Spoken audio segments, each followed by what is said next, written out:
Welcome to the deep dive, where we really try to get to the heart of these fascinating worlds, digging through our sources to, uncover what's really going on beneath the surface. Exactly. And today we're heading into Soltherra.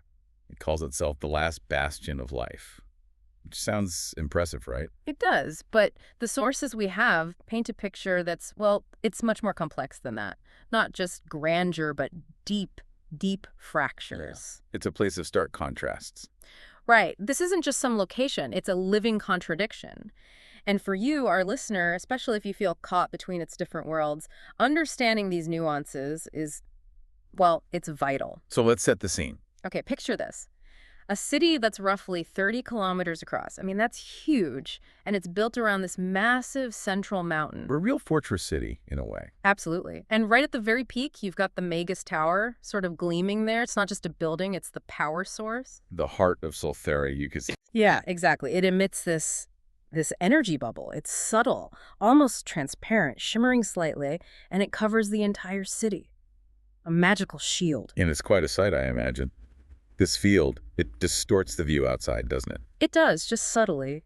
But it creates this stark, almost painful contrast between the vibrant life inside the city. And the absolute barrenness outside, that endless wasteland. Precisely. Now, the city itself, the way it's built, it tells a story. The architecture is like a map of the social structure. How so? Well, in the outer districts where you find, a broader mix of people, the buildings are very practical. Flat roofs. For rooftop farms, right? Yeah. That's essential out there. Exactly. Function over form, often simpler stone too. But as you move closer towards the center, towards that mountain, Things change dramatically. yeah, the buildings get taller, much more ornate, more elegant. It's a very clear, very visible sign of the hierarchy. Wealth, status, it all increases the closer you get to the core. So your address says a lot about you. Everything. And these central buildings, they're often made of this really robust granite. It speaks of an older time, Yeah. before the stillness. Right, remnants of a past world. It projects power, order. The moment you see it, you understand the structure. But that order exists under, well, immense pressure. That's the other side of the coin, isn't it? While the city buzzes inside, the defining feature is really what lies beyond that bubble. The sea of silence. Completely barren gray desert stretching out. Forever, it seems, swallowed by this profound stillness. It's a stark counterpoint, isn't it? It really emphasizes how fragile Soltherra is, like a single candle in this vast dead world. And for you listeners, standing near that barrier, it must feel like both a miracle and a cage. Life exists, yes, but the isolation is almost overwhelming. Yeah, like the air itself feels heavy sometimes. And there's a constant reminder of the danger right outside the walls. Those skeletons. Ah, yes. Scattered across the landscape, not just grim scenery. No, they're a warning. A very clear, silent message etched onto the land. Don't step out of line. Don't challenge the order inside the city. And definitely don't wander too far out. That constant visual threat. It shapes everything inside. Daily life, power structures, everything. It's fascinating how they govern themselves under such conditions. It's humans in charge, right? These 7 royal families. Yes, ruled by humans. And despite the existential threat outside, they seem to be constantly fighting amongst themselves, squabbling for power. Always the way, isn't it? But there's something holding it together. There is a very powerful faction, the Magus Order. They're exclusively human, crucially. Not tied to any one family. No, they stand apart. Their main role is mediating these disputes, keeping the city from tearing itself apart, basically, maintaining a very fragile balance. And they have their own goals. Oh, yes. Their ambition, according to our sources, is to build a new utopia. But, and this is key, it's a utopia specifically for humans. Right, through studying and mastering magic scientifically. Exactly. So you have this dynamic, warring royals and this powerful, unifying, but very human-centric order overseeing it all. That really sets the stage for the power dynamics, the contradictions we're exploring today. The whole system is built on it. So let's dive into that human side first. That contrast you mentioned between the vibrant city and the grim reality outside, it leads us straight into their society. It's all about hidden rules, but very visible displays. Status. It's not just a label. It's this invisible force that dictates almost everything in human life.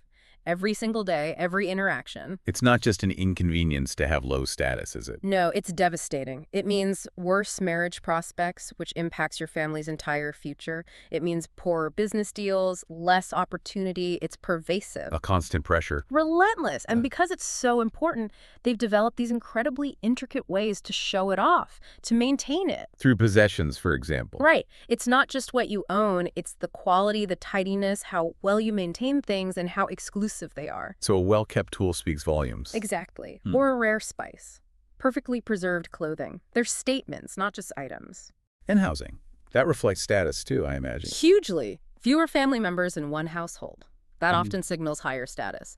It means you can afford more space. Size matters, then. Size matters, but, and this is really specific to Soltherra, quite interesting, a large home that's low quality or poorly maintained, that's seen as wasteful. It actually lowers your status. Ah, so it implies poor management. Right. And privacy is key. Yeah. Homes without private spaces, maybe with big common rooms or shared sleeping areas, viewed very negatively, costs you status points, basically. Which is why the rich live near the center in those grander granite buildings we talked about. Exactly. They're like fortresses of status, asserting dominance, echoing that past grandeur.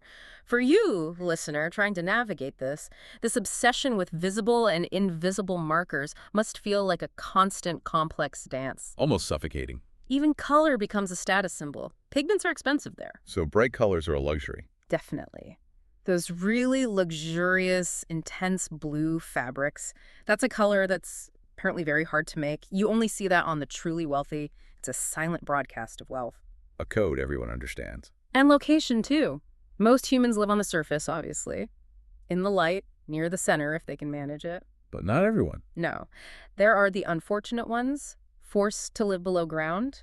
It's a clear sign of low status, or maybe family punishment, a literal descent. Like in the Thrino district you mentioned. Oh, Underground industrial. Exactly. Geography is destiny for some, a stark illustration. And this links directly to shame, doesn't it? That intense hierarchy and the consequences of falling down. Oh, absolutely.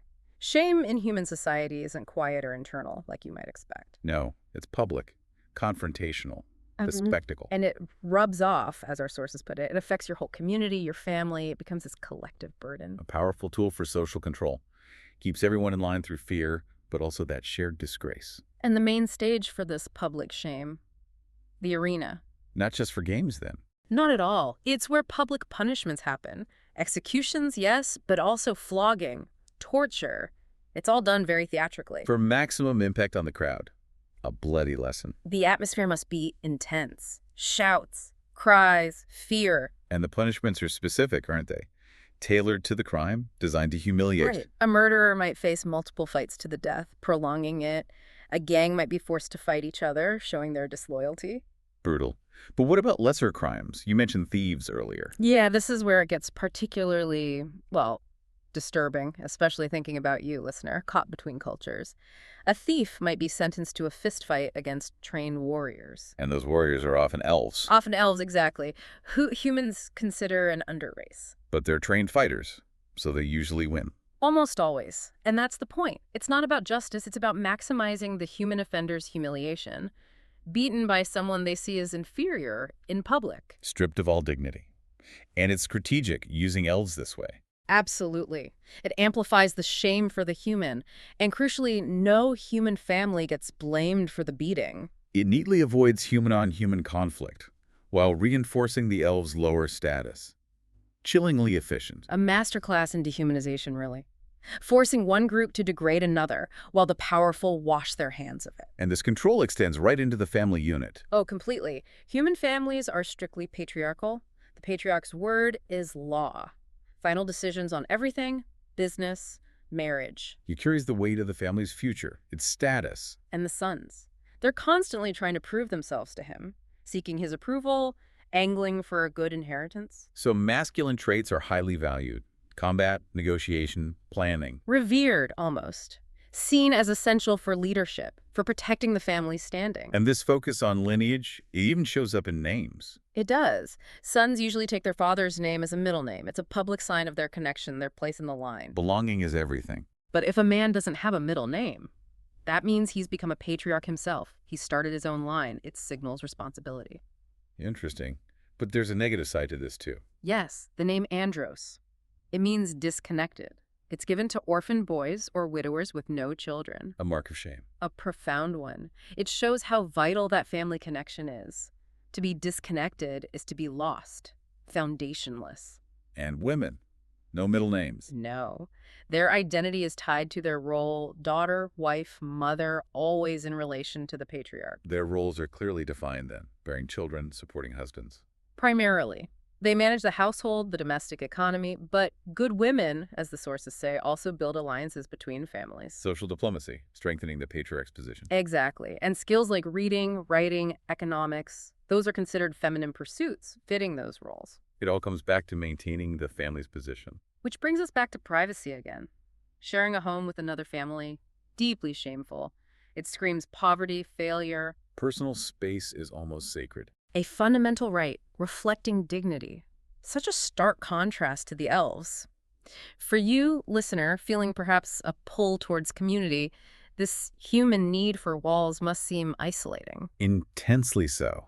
And this obsession with status and privacy shapes their relationships too, doesn't it? Marriage, sex, fidelity. All governed by those same rigid rules of status. So marriages are mostly arranged? Almost always. Love is secondary, if it's considered at all. Unless maybe you're very low caste, with little status to lose or gain. It sounds quite transactional. It is. The bride's family pays for the wedding, a huge expense, but the husband's family is expected to support her for life. She essentially transfers allegiance to his family, his patriarch. The complete shift. And sex. Very private, taboo, only allowed after marriage. Discussing it outside that is a major social no-no. And sex outside marriage. Severely punish. Huge loss of status, especially if there's a child. They might force a marriage then, but the shame sticks. It affects them, their children, forever. What about infidelity? That's seen as a major crime. Leads to public humiliation, often in the arena. Naked, forced into degrading acts. A literal stripping away of honor. Yes. And the unfaithful man has to pay compensation to his wife's family, and if he's married, to his own wife too. Financially ruinous, publicly shaming. Abandoned. Then they're forced to marry each other, carrying that shame, that permanent loss of status together, forever marked. How does this apply to interactions with elves, given their status? Here's the truly chilling part. The double standard. Go on. Assaulting an elf, or even having consensual sex with one, it doesn't count as real sex in human society. Patriarchs often ignore it. It's not considered infidelity for a married man. So the rules just don't apply. They don't apply. It's complete dehumanization, a moral hypocrisy that protects human men and excuses horrific acts, all while they preach about honor. For you, listener, with your dual heritage, this specific point must hit incredibly close to home. It reveals the rotten core beneath the rigid laws. And homosexuality, another source of shame. Deep shame.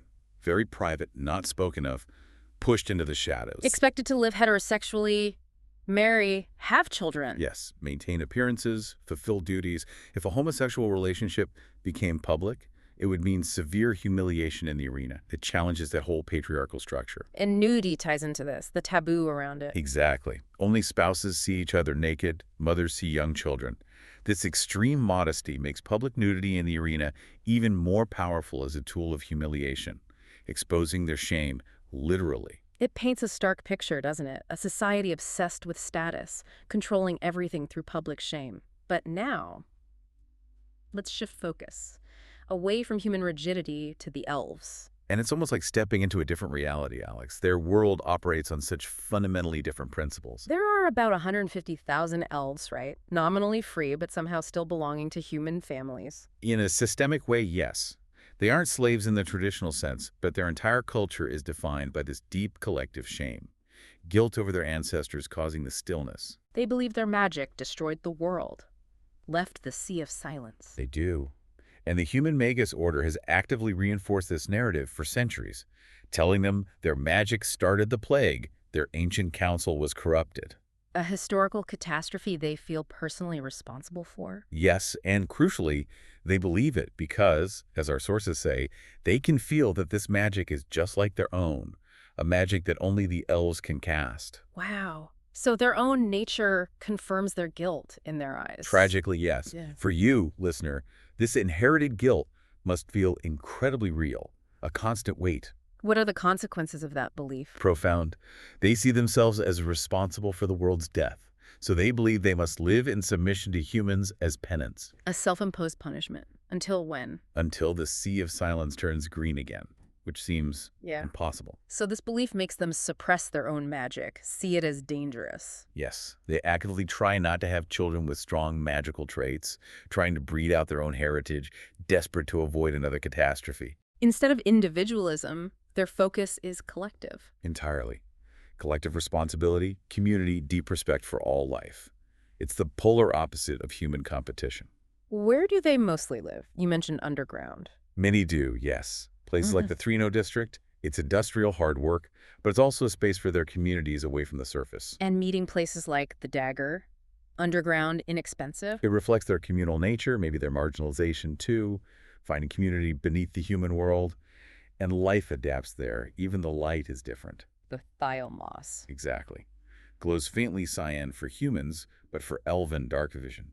It's vibrant greens and blues, revealing hidden textures. A hidden world only they see. A small defiance, perhaps. Perhaps. It shows life finding a way, even under that burden. That moss detail really highlights the different perceptions, and this collective focus is perfectly shown in their homes, the Oios. Yes, a stark contrast to human privacy obsession.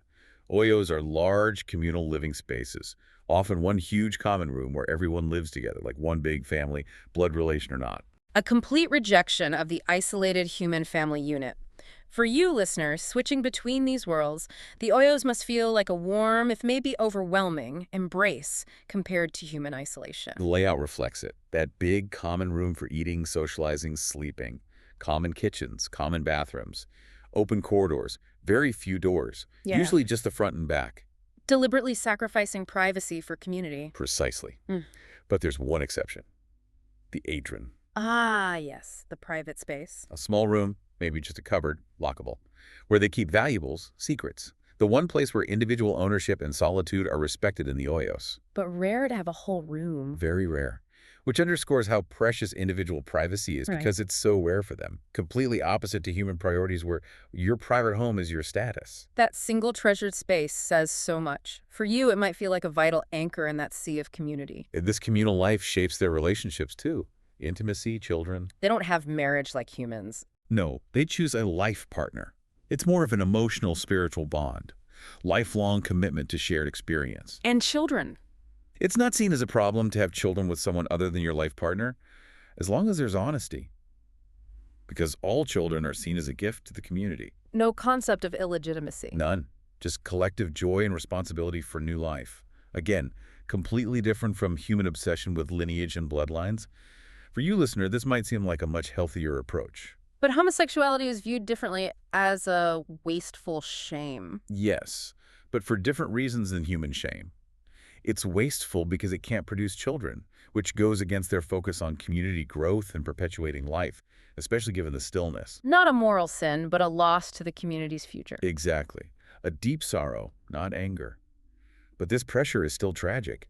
Many hide their relationships, leading to self-ostracism, sometimes even suicide, feeling they're unnatural. Those known are pitied. Yes, pity for the perceived loss to the community. It's a different kind of societal pressure, but still painful. And nudity. No taboo there. Not at all. They're comfortable with it. Public baths aren't segregated.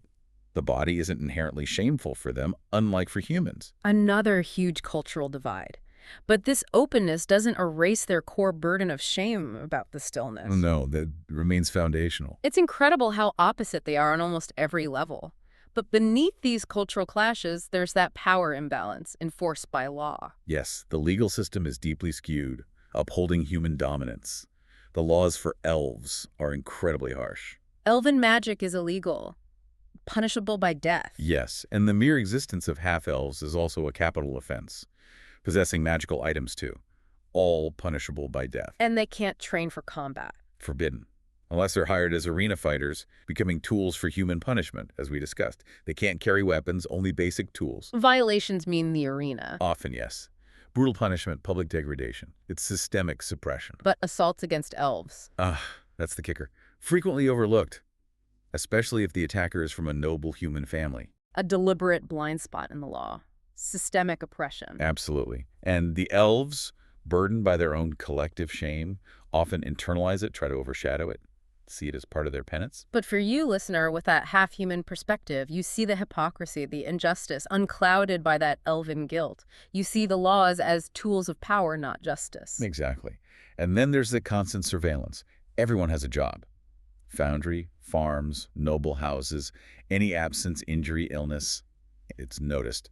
No real freedom. Strict control. Which leads us to Soltherra's darkest secret, whispered in the shadows, the half-elves. Their existence is a secret. And tragic. Deeply tragic. Born to an elven mother and human father.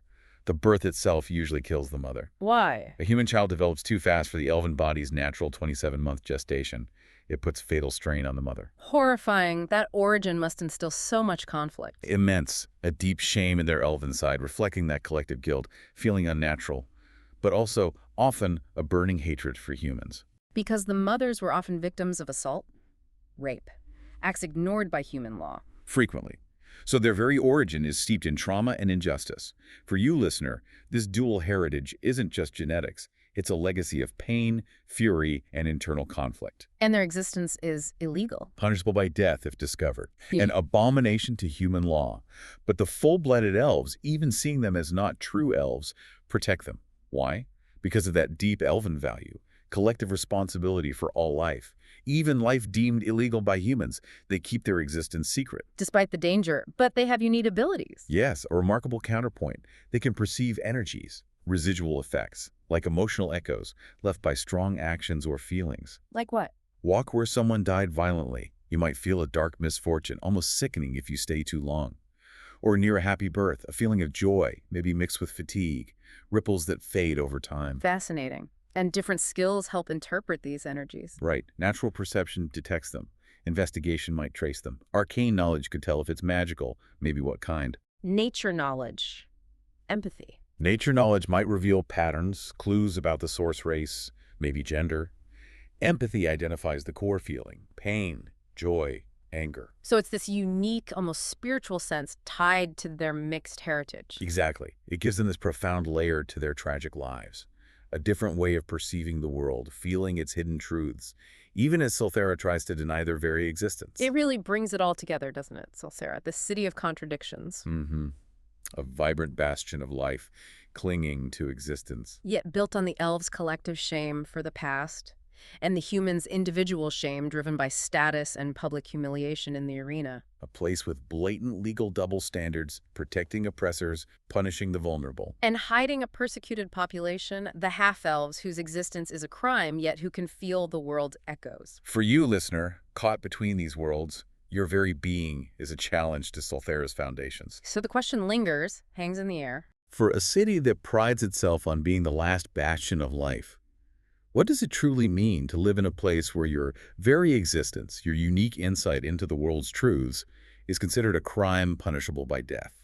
What kind of life is that? And what future can it possibly hold? A thought that echoes out beyond the shimmering bubble into that vast sea of silence. Thank you for joining us on this deep dive into the complex heart of Soltherra.